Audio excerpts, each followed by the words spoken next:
पंजाब के राज्यपाल श्री बनवारीलाल पुरोहित जी, मुख्यमंत्री श्रीमान भगवत मान जी, केंद्रीय मंत्रिमंडल में मेरे साथी डॉक्टर जितेंद्र सिंह जी, संसद में मेरे साथी भाई मनीष तिवारी जी, सभी डॉक्टर्स, रिसर्चर्स, पैरामेडिक्स, अन्य कर्मचारी और पंजाब के कोने कोने से आए हुए मेरे प्यारे बहनों और भाइयों, आजादी के अमृत काल में देश नए संकल्पों को प्राप्त करने की तरफ बढ़ रहा है। आज का ये कार्यक्रम भी देश की बेहतर होती स्वास्थ्य सेवाओं का प्रतिबिंब है। होमी भाभा कैंसर अस्पताल और रिसर्च सेंटर से पंजाब, हरियाणा के साथ ही हिमाचल प्रदेश के लोगों को भी लाभ होने वाला है। मैं आज इस धरती का एक और वजह से आभार व्यक्त करना चाहता हूं। पंजाब स्वतंत्रता सेनानियों, क्रांतिवीरों, राष्ट्रभक्ति से ओत-प्रोत परंपरा की ये पवित्र धरती है। अपनी इस परंपरा को पंजाब ने हर घर तिरंगा अभियान के दौरान भी समृद्ध रखा है। आज मैं पंजाब की जनता का, विशेष रूप से यहां के युवाओं का हर घर तिरंगा अभियान को सफल बनाने के लिए हृदय से बहुत बहुत धन्यवाद करता हूं। साथियों, कुछ दिन पहले ही लाल किले से हम सभी ने अपने देश को विकसित भारत बनाने का संकल्प लिया है। भारत को विकसित बनाने के लिए उसकी स्वास्थ्य सेवाओं का भी विकसित होना उतना ही जरूरी है। जब भारत के लोगों को इलाज के लिए आधुनिक अस्पताल मिलेंगे, आधुनिक सुविधाएं मिलेगी, तो वो और जल्दी स्वस्थ होंगे, उनकी ऊर्जा सही दिशा में लगेगी, अधिक प्रोडक्टिव होगी। आज होमी भाभा कैंसर अस्पताल और रिसर्च सेंटर के तौर पर भी देश को एक आधुनिक अस्पताल मिला है। इस आधुनिक सुविधा के निर्माण में केंद्र सरकार के टाटा मेमोरियल सेंटर ने महत्वपूर्ण भूमिका निभाई है। ये सेंटर देश विदेश में अपनी सेवाएं उपलब्ध कराकर कैंसर के मरीजों का जीवन बचा रहा है। देश में कैंसर की आधुनिक सुविधाओं के निर्माण में भारत सरकार अग्रणी रोल निभा रहा है। मुझे बताया गया है कि टाटा मेमोरियल सेंटर के पास हर साल 1.5 लाख नए मरीजों के इलाज की सुविधा तैयार हो गई है। ये कैंसर मरीजों को बहुत बड़ी राहत देने वाला काम हुआ है। मुझे याद है, यहां चंडीगढ़ में हिमाचल के दूर सुदूर के क्षेत्रों से भी लोग कैंसर सहित अनेक गंभीर बीमारियों के इलाज के लिए पीजीआई आते थे।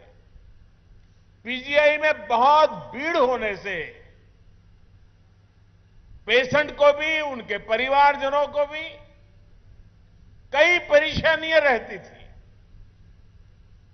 अब तो हिमाचल प्रदेश में बिलासपुर में एम्स बन गया है और यहां कैंसर के इलाज के लिए इतनी बड़ी सुविधा बन गई है। जिसको बिलासपुर नजदीक पड़ता है वो वहां जाएगा और जिसको मोहाली नजदीक पड़ता है वो यहां आएगा। साथियों, लंबे समय से देश में ये आकांक्षा रही है कि हमारे देश में हेल्थ केयर का एक ऐसा सिस्टम हो जो गरीब से गरीब की भी चिंता करता हो। एक ऐसी स्वास्थ्य व्यवस्था जो गरीब के स्वास्थ्य की चिंता करे, गरीब को बीमारियों से बचाए, बीमारी हुई तो फिर उसको उत्तम इलाज सुलभ कराए। अच्छे हेल्थ केयर सिस्टम का मतलब सिर्फ 4 दीवारें बनाना नहीं होता है। किसी भी देश का हेल्थ केयर सिस्टम तभी मजबूत होता है जब वो हर तरह से समाधान दे, कदम कदम पर उसका साथ दे। इसलिए बीते 8 वर्षों में देश में होलिस्टिक हेल्थ केयर को सर्वोच्च प्राथमिकताओं में रखा गया है। भारत में स्वास्थ्य के क्षेत्र में जितना काम पिछले 7-8 साल में हुआ है उतना पिछले 70 साल में भी नहीं हुआ। आज स्वास्थ्य के क्षेत्र के लिए गरीब से गरीब को आरोग्य सुविधा के लिए देश एक नहीं, 2 नहीं, 6 मोर्चों पर एक साथ काम करके देश की स्वास्थ्य सुविधाओं को सुधारा जा रहा है, मजबूत किया जा रहा है। पहला मोर्चा है प्रिवेंटिव हेल्थ केयर को बढ़ावा देने का। दूसरा मोर्चा है गांव-गांव में छोटे और आधुनिक अस्पताल खोलने का। तीसरा मोर्चा है शहरों में मेडिकल कॉलेज और मेडिकल रिसर्च वाले बड़े संस्थान खोलने का। चौथा मोर्चा है देश भर में डॉक्टरों और पैरा मेडिकल स्टाफ की संख्या बढ़ाने का। पांचवा मोर्चा है मरीजों को सस्ती दवाइयां, सस्ते उपकरण उपलब्ध कराने का। और छठा मोर्चा है टेक्नोलॉजी का इस्तेमाल करके मरीजों को होने वाली मुश्किलें कम करने का। इन 6 मोर्चों पर केंद्र सरकार आज रिकॉर्ड निवेश कर रही है, इन्वेस्टमेंट कर रही है, हजारों करोड़ रुपए खर्च कर रही है। साथियों, हमारे यहां हमेशा से कहा गया है बीमारी से बचाव ही सबसे अच्छा इलाज होता है। इसी सोच के साथ देश में प्रिवेंटिव हेल्थ केयर पर इतना जोर दिया जा रहा है। अभी कुछ दिन पहले ही एक रिपोर्ट आई है जिसमें कहा गया है कि जल जीवन मिशन की वजह से पानी से होने वाली बीमारियों में बहुत ज्यादा कमी आई है। यानी जब हम बचाव के लिए काम करते हैं तो बीमारी भी कम होती है। इसी तरह की सोच पर पहले की सरकारें काम ही नहीं करती थी, लेकिन आज हमारी सरकार तमाम अभियान चलाकर, जन में जागरूकता का अभियान चलाकर लोगों को जागरूक भी कर रही है और बीमार होने से बचा भी रही है।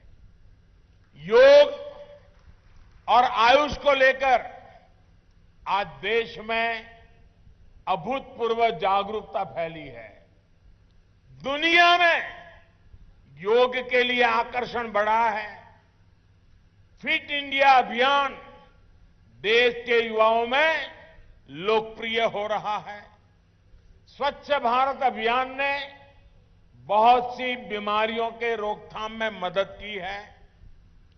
पोषण अभियान और जल जीवन मिशन से कुपोषण को कंट्रोल करने में मदद मिल रही है। अपनी माताओं बहनों को एलपीजी कनेक्शन की सुविधा देकर हमने उन्हें धुएं से होने वाली बीमारियां, कैंसर जैसे संकटों से भी बचाया है। साथियों, हमारे गांवों में जितने अच्छे अस्पताल होंगे, जांच की जितनी सुविधाएं होगी, उतना ही जल्दी रोगों का पता चलता है। हमारी सरकार इस दूसरे मोर्चे पर भी देश भर में बहुत तेजी से काम कर रही है। हमारी सरकार गांव-गांव को आधुनिक स्वास्थ्य सुविधाओं से जोड़ने के लिए 1.5 लाख से ज्यादा हेल्थ एंड वेलनेस सेंटर बनवा रही है। मुझे खुशी है कि इनमें से लगभग 1.25 lakh health and wellness centres ने काम करना शुरू भी कर दिया है। यहां पंजाब में भी लगभग 3,000 हेल्थ एंड वेलनेस सेंटर सेवा दे रहे हैं। देश भर में in health and wellness centres में अभी तक लगभग 22 करोड़ लोगों की कैंसर से जुड़ी स्क्रीनिंग हो चुकी है, जिसमें से करीब 60 लाख स्क्रीनिंग ये मेरे पंजाब में ही हुई है। इसमें जितने भी साथियों में कैंसर की पहचान शुरुआती दौर में हो पाई है, उनको गंभीर खतरों से बचाना संभव हो पाया है। साथियों, एक बार जब बीमारी का पता चलता है तो ऐसे अस्पतालों की जरूरत होती है जहां गंभीर बीमारियों का ठीक से इलाज हो सके। इसी सोच के साथ केंद्र सरकार देश के हर जिले में कम से कम एक मेडिकल कॉलेज के लक्ष्य पर काम कर रही है। Ayushman Bharat health infrastructure mission के तहत जिला स्तर पर आधुनिक स्वास्थ्य सुविधाएं बनाने पर 64,000 करोड़ रुपए खर्च किए जा रहे हैं।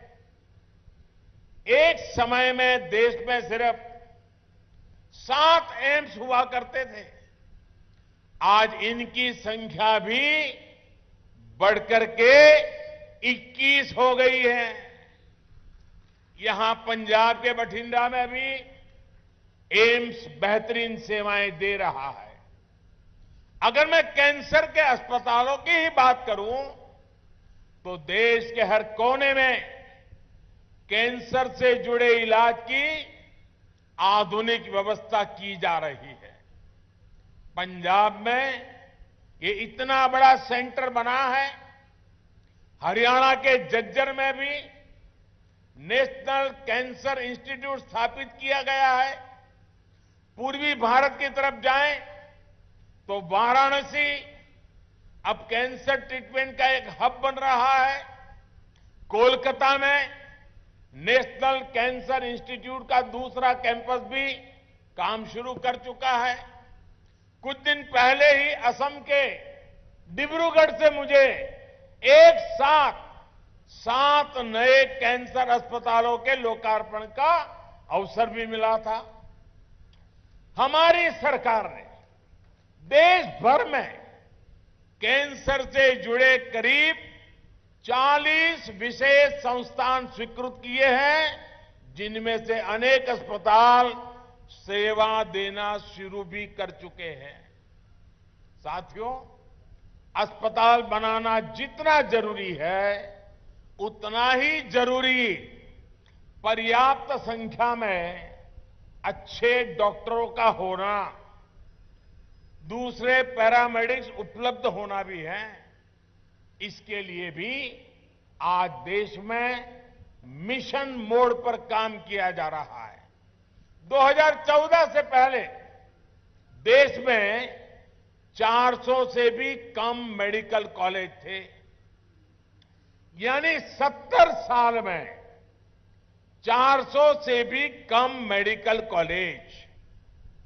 वहीं बीते 8 साल में 200 से ज्यादा नए मेडिकल कॉलेज देश में बनाए गए हैं। मेडिकल कॉलेजों के विस्तार का मतलब है कि मेडिकल सीटों की संख्या बढ़ी है, मेडिकल की पढ़ाई करने वाले छात्रों के लिए अवसर बढ़े हैं और देश की सेहत का ध्यान रखने वाले हेल्थ प्रोफेशनल्स की संख्या बढ़ी है। यानी हेल्थ सेक्टर में रोजगार के भी अनेक अवसर इससे तैयार हो रहे हैं। हमारी सरकार ने 5 लाख से ज्यादा आयुष डॉक्टर्स को भी एलोपैथिक डॉक्टर की तरह मान्यता दी है। इससे भारत में डॉक्टर और मरीजों के बीच अनुपात में भी सुधार हुआ है। साथियों, यहां बैठे हम सभी लोग बहुत सामान्य परिवारों से, हम सभी को अनुभव है कि गरीब के घर जब बीमारी आती थी तो घर जमीन तक बिक जाया करती थी। इसलिए हमारी सरकार ने मरीजों को सस्ती दवाइयां, सस्ता इलाज उपलब्ध कराने पर भी उतना ही जोर दिया है। आयुष्मान भारत ने गरीब को 5 लाख रुपए तक के मुफ्त इलाज की सुविधा दी है। इसके तहत अभी तक 3.5 करोड़ मरीजों ने अपना इलाज कराया है और 1 रुपये का उनको खर्च नहीं करना पड़ा है। और इसमें बहुत सारे कैंसर के मरीज भी है। आयुष्मान भारत की वजह से गरीब के 40,000 करोड़ रुपए, अगर ये व्यवस्था न होती तो उसकी जेब से जाने वाले थे, वो 40,000 करोड़ रुपए आप जैसे परिवारों के बचे हैं। इतना ही नहीं, पंजाब सहित देश भर में जो जन औषधि केंद्रों का नेटवर्क है, जो अमृत स्टोर है, वहां भी कैंसर की दवाएं बहुत कम कीमत पर उपलब्ध है। कैंसर की 500 से अधिक दवाएं जो पहले बहुत महंगी हुआ करती थी, उनकी कीमत में लगभग 90% कमी की गई है। यानी जो दवाई 100 रुपये में आती थी, जन औषधि केंद्र में वही दवाई 10 रुपये में उपलब्ध कराई जाती है। इससे भी मरीजों के हर वर्ष औसतन करीब 1,000 करोड़ रुपए बच रहे हैं। देश भर में लगभग 9,000 जन औषधि केंद्रों पर भी सस्ती दवाएं गरीब और मध्यम वर्ग की परेशानियों को कम करने में मदद कर रही है। भाई और बहनों, सरकार के होलिस्टिक हेल्थ केयर अभियान में नया आयाम जोड़ा है आधुनिक टेक्नोलॉजी ने। हेल्थ सेक्टर में आधुनिक टेक्नोलॉजी का भी पहली बार इतने बड़े स्केल पर समावेश किया जा रहा है। Ayushman Bharat digital health mission से सुनिश्चित कर रहे हैं कि हर मरीज को क्वालिटी स्वास्थ्य सुविधाएं मिले, समय पर मिले, कम से कम परेशानी हो। टेलीमेडिसिन, टेली कंसल्टेशन की सुविधाओं के कारण आज दूर सुदूर गांव का व्यक्ति भी शहरों के डॉक्टरों से शुरुआती परामर्श ले पा रहा है। संजीवनी ऐप से भी अभी तक करोड़ों लोगों ने इस सुविधा का लाभ लिया है। अब तो देश में मेड इन इंडिया 5G सेवाएं लॉन्च हो रही है। इससे रिमोट हेल्थ केयर सेक्टर में क्रांतिकारी बदलाव आएगा। तब गांव के गरीब परिवारों के मरीजों को भी बड़े अस्पतालों में बार बार जाने की मजबूरी भी कम हो जाएगी। साथियों, मैं देश के हर कैंसर पीड़ित और उनके परिवार से एक बात जरूर कहना चाहूंगा। आपकी पीड़ा मैं भली भांति समझ सकता हूं, लेकिन कैंसर से डरने की नहीं, लड़ने की जरूरत है। इसका इलाज संभव है। मैं ऐसे अनेक लोगों को जानता हूं जो कैंसर के सामने लड़ाई जीत करके आज बड़ी मस्ती से जिंदगी जी रहे हैं। इस लड़ाई में आपको जो भी मदद चाहिए, केंद्र सरकार वो आज उपलब्ध करा रही है। इस अस्पताल से जुड़े आप सभी साथियों से भी मेरा विशेष आग्रह रहेगा कि कैंसर के कारण जो डिप्रेशन की स्थितियां बनती है, उनसे लड़ने में भी हमें मरीजों की, परिवारों की मदद करनी है। एक प्रोग्रेसिव समाज के तौर पर यह हमारी भी जिम्मेदारी है कि हम मेंटल हेल्थ को लेकर अपनी सोच में बदलाव और खुलापन लाए, तभी समस्या का सही समाधान निकलेगा। स्वास्थ्य सेवा से जुड़े अपने साथियों से मैं ये भी कहूंगा कि आप भी जब गांवों में कैंप लगाते हैं तो इस समस्या पर भी जरूर फोकस करें। सबका प्रयास से हम कैंसर के विरुद्ध देश की लड़ाई को मजबूत करेंगे। इसी विश्वास के साथ पंजाब वासियों को,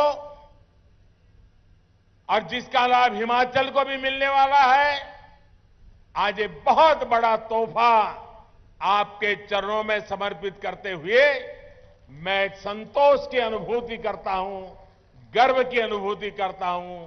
आप सबको बहुत बहुत शुभकामनाएं, बहुत बहुत धन्यवाद।